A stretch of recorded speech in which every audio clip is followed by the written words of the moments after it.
मेरी इच्छा भी थी और मैंने हमारे क्षेत्रीय विधायक उनसे भी इस बात में संपर्क साधा था और उन्होंने मुझे अनुमति दी कि चुनाव लड़ो। आपको फिर ऐसी क्या अड़चनें आई होंगी? फिर परिस्थितियाँ होती है, राजनीति में परिस्थितियाँ बनती है, उनको स्वीकार कर लेना। तो आप मतलब किसे जिम्मेदार फिर मानते हो इसके? जिम्मेदार नहीं मानता, अपने आप को जिम्मेदार मानता हूँ। नमस्कार, मैं नरेश और आप देख रहे हैं द लक्ष्मणगढ़।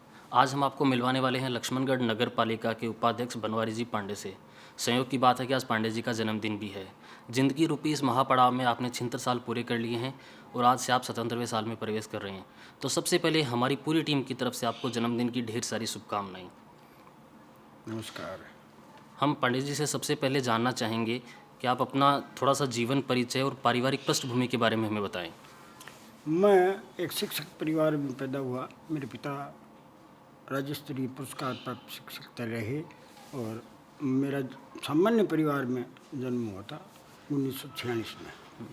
15 अक्टूबर 1946 की मेरी पैदाइश है और मैं अपने पिता की सबसे बड़ी संतान था। शिक्षा मैंने प्रारंभिक लक्ष्मणगढ़ में प्राप्त की। उसके बाद मैं चूरू चला गया और छठी के बाद 12वीं तक मैंने अध्ययन चूरू में किया। उसके बाद मैंने ग्रेजुएशन और पोस्ट ग्रेजुएशन चूरू से किया। अच्छा, आपके जो पारिवारिक पृष्ठभूमि है, आपके परिवार में और कौन कौन थे उस समय में? मेरे पिताजी और उनके एक उनके बड़े भाई और उनके छोटे भाई, दोनों ही मेरे ताऊ जी जो थे वो साक्षर थे और वो पूजा पाठ में अपनी रुचि रखते थे। मेरे चाचा जी हैं, वो प्रधानाचार्य के पद से सेवानिवृत्त हुए और बागला अंतिम उनका कार्यकाल रहा, वो बागला हायर सेकेंडरी स्कूल रहा। चूरू में सब रहते और परिवार में हम 3 भाई और 6 बहनें। अच्छा, आपका जो शिक्षा के बाद में जो प्रोफेशन है वो प्रोफेशन क्या रहा आपका? शिक्षा के बाद मैंने हायर सेकेंडरी करने के बाद मैंने 1.5 साल तक करीबन बिड़ला पेपर मिल में आंध्र प्रदेश में काम किया था। वहाँ भी मेरा मन नहीं लगा। उसके बाद मैं वापस राजस्थान में लौट आया और फिर आकर के मैंने बैंक में नौकरी की। 2 महीने 2.5 महीने तक मैं बैंक में रहा। उसके बाद मैंने बैंक की नौकरी छोड़ दी। फिर मैं सेना की ओर अग्रसर हुआ। अच्छा। और मैं चूँकि 20 सर्टिफिकेट था एनसीसी में और बेस्ट फायरर रहा। ऐसी स्थिति में मेरा चयन हो गया, लेकिन मेरे पिता और माँ ने अप्रूवल नहीं दी। इस कारण से मैं सेना में नहीं गया और उस वक्त कमीशन दिया जा रहा था सीधा ही। अच्छा। सेकंड लेफ्टिनेंट में। यदि मैं चला जाता तो अब तक मैं सेवानिवृत्त होकर के और देश की सेवा कर और अपने घर में आ जाता। बिल्कुल बिल्कुल। अच्छा, तो आप एक शिक्षित परिवार से जुड़े रहे हैं, फिर आपका राजनीति में आने का जो है वो किस प्रकार से रहा? राजनीति जो है, मैंने छात्र जीवन से ही राजनीति का शौक शुरुआत कर ली थी आपने? हाँ, मैंने बागला हायर सेकेंडरी स्कूल में अध्यक्ष पद का चुनाव लड़ा था। अच्छा अच्छा। और 62 में मैंने कॉलेज समय में? नहीं, हायर सेकेंडरी स्कूल में। अच्छा, उस समय में हायर सेकेंडरी में। तो मैं 62 में स्कूल में अध्यक्ष रहा। अच्छा अच्छा। और उस वक्त सभी संवर्गों के लोगों ने, मित्रों ने मुझे सहयोग दिया और मेरे जो विपक्ष में जो मित्र खड़ा हुआ था वो मात्र 35 और 37 वोट लेके। अच्छा अच्छा। टोटल कितने वोट थे? टोटल करीबन 1200 वोट थे उसमें। अच्छा, उसमें से उन्होंने 37 के लगभग 37 वोट लिए। ठीक है। तो वहाँ से आपके वहीं मतलब से राजनीति का शौक शुरू हो गया, यूँ मानिए आप। हाँ, राजनीति का शौक भी हो गया और आपका राजनीतिक करियर भी वहाँ से शुरू हो गया। अच्छा, उसके बाद में जैसे आप अपने प्रोफेशन में चले गए, नौकरी में चले गए, शिक्षा विभाग में आप रहे हैं, तो फिर वहाँ से आपका जो करियर है राजनीति की तरफ, मतलब वो कैसे रहा? शिक्षा विभाग में नौकरी करने के बाद मैं मंत्रालयिक संवर्ग का और कार्मिक रहा। उसके कारण से और मैं कर्मचारी संगठन से जुड़ा। अच्छा। और मैंने 2 बार जिला अध्यक्ष का चुनाव लड़ा और दोनों बारी में विजयी हुआ। और प्रांत में प्रांतीय संगठन महामंत्री रहा और लंबे अरसे तक रहा। अच्छा। उस वक्त के नेता भाई बिशन सिंह जी हुआ करते, सरदार कुलदीप सिंह हमारे महामंत्री हुआ करते थे। आज वो दोनों ही स्वर्गवासी हो गए। लेकिन मैं कर्मचारी राजनीति से जुड़ते हुए और मैंने चूरू में अपना सारा जीवन सेवा का कार्यकाल व्यतीत किया था। अच्छा अच्छा। तो आपका अगर देखा जाए, आप उस समय राजनीति में आए तो काफ़ी सारे आंदोलन आपने किए हैं, आंदोलन में अग्रणी रहकर आपने भूमिका निभाई है और हमने यहाँ तक सुना है कि आपने जेल की यात्रा भी करी है। तो मतलब वो सब कैसा दौर था? कर्मचारी आंदोलनों में तो यही होता है कि जब सरकार कर्मचारियों को क्रश करने का कुछ प्रयास करती है, उस स्थिति में कर्मचारी आंदोलित होते हैं और फिर एक बार अपनी मांगों को मनवाने के लिए वो मनवाने के लिए पहला आंदोलन जो था 66 में हुआ। उसमें केंद्र में राज बहादुर बरतपुर से हमारे सांसद हुआ करते थे, उन्होंने 3 रुपए में समझौता करवाया। अच्छा और वो 7 दिन चला अच्छा और 6 दिन की उस वक्त मैंने जेल की सज़ा भुगती। अच्छा। उसके बाद जब जब भी कर्मचारी आंदोलन हुए मैं निरंतर उनमें भागीदार रहा और 7 बार मुझे सौभाग्य मिला जेल में रहने का। अच्छा अच्छा। और मैं निरंतर कर्मचारियों के लिए संघर्षरत रहा। उसका साक्षी आज चूरू जिले का कर्मचारी है। अच्छा अच्छा। तो आप एक संघर्षशील रहे हैं, इसीलिए आप उस यात्रा को मतलब सौभाग्यशाली कह रहे हैं और आपने अच्छा संघर्ष भी किया है शायद। अच्छा, तो आप जैसे लक्ष्मणगढ़ आए हो और पहली बार आपने पार्षद का यहाँ पर चुनाव लड़ा है, आप जीते हैं और अभी वर्तमान में जो नगर पालिका का बोर्ड है उसमें आप उपाध्यक्ष भी हैं। तो मतलब क्या विज़न लेकर आपने मतलब चुनाव लड़ा था और आप सरकार भी आपकी है, बोर्ड आपका है, आप एक अच्छे पद पर हैं, तो मतलब क्या मानते हैं कि कहाँ तक सफल हुए हैं उस विज़न में? मेरी इच्छा थी कि मैं अपने जीवन के उत्तरार्ध काल में अच्छा। और अपनी क्षमता के अनुरूप जनता की सेवा करने के लिए तत्पर था, लेकिन ऐसा हो नहीं पाया। राजनीति में जो दिखता है वो होता नहीं है वो। और मेरी प्रबल संभावनाएं, मेरी इच्छा भी थी और मैंने हमारे क्षेत्रीय विधायक उनसे भी इस बात में संपर्क साधा था और उन्होंने मुझे अनुमति दी कि चुनाव लड़ो, आप कोई दिक्कत नहीं है। और मैंने पहला चुनाव लड़ा और पहले चुनाव में अच्छे मतों से मैंने सफलता प्राप्त की, जीत कर आए आप। लेकिन राजनीति में परिस्थितियाँ अपने हाँ, जो कुछ ना दिखती कुछ है वो माहौल बनती बन जाते नहीं हैं। है। हाँ और ऐसी परिस्थितियाँ बनी कि सामान्य वर्ग के लोग जो 6 मित्र बीत के आए अच्छा और हमारे जो साथी रहे वो अनुसूचित जाति का एक था, ओबीसी के 2 थे, एक मैं रहा, एक जनरल और आए मित्र। अच्छा। और एक महिला आई थी।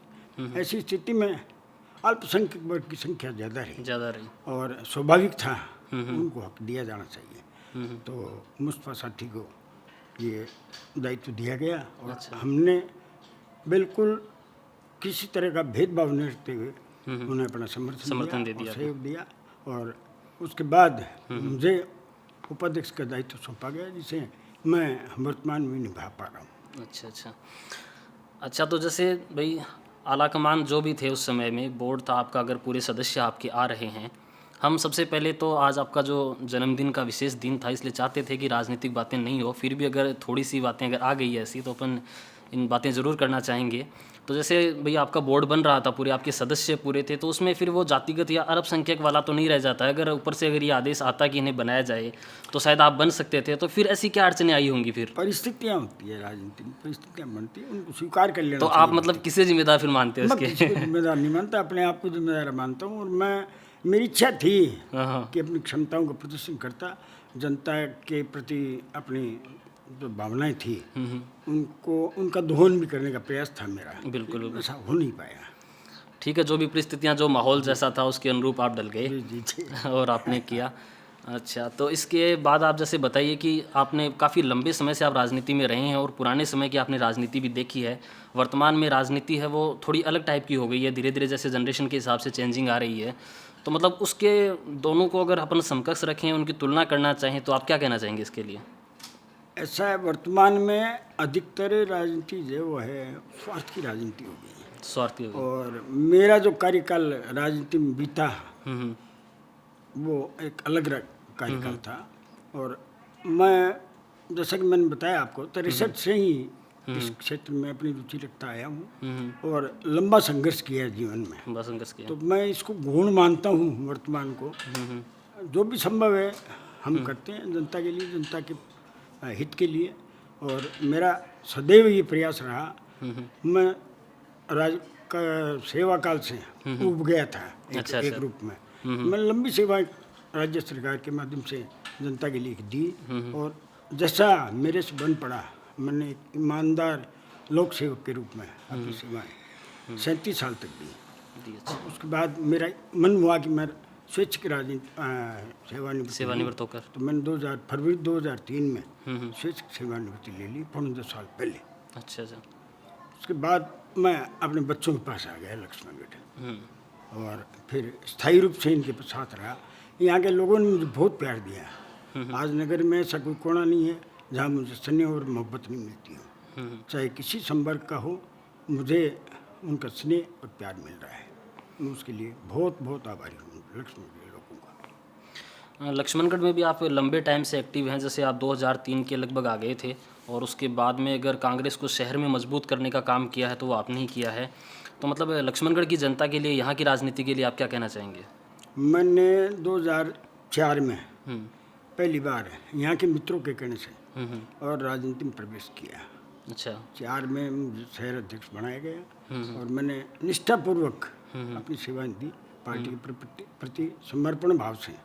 और मैं 6 तक शहर अध्यक्ष रहा, और मेरी सेवा भाव को देखते हुए मुझे जिला नेतृत्व ने और 11 वर्ष तक महामंत्री निरंतर रखा। तो मैं उनके प्रति बहुत आभार के व्यक्त करता हूँ। हमारे जिलाध्यक्ष जी जाखड़ जी जो थे, उनके कार्यकाल में और मैंने फतेहपुर और रामगढ़ संभाग का कार्यभार संभाल देखा था।